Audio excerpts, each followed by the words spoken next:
Welcome to White Chimneys, a large estate built on the outskirts of Gap.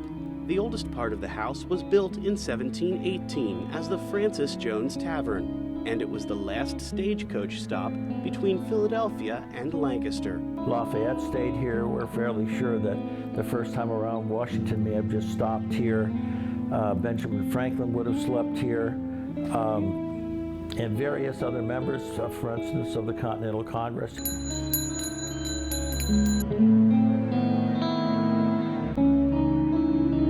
The estate has changed hands several times. Once owned by the Slaymaker family, heirs to the Slaymaker Lock Company, after multiple generations, it was put up for sale, and a new family purchased it. We all fell in love with the place at the same time, so we just went for it.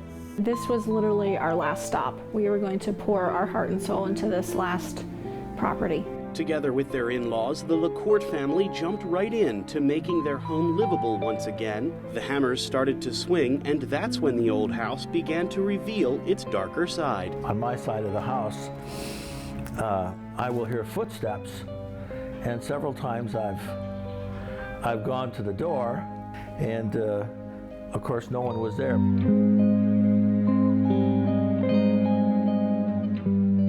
When we first moved here, I confess I would not go downstairs at night.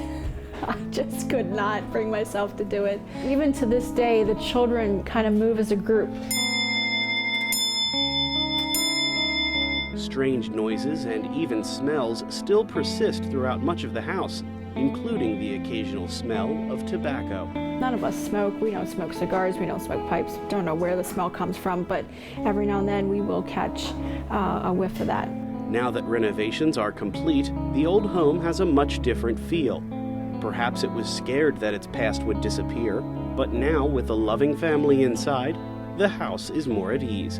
The feeling that you get in here is a feeling of friendly warmth, friendly spirits, if you will. And I think the important thing for us today is to teach our children the foundations, the very beginnings of this property, of Pennsylvania, of our country, and be able to pass that on to future generations.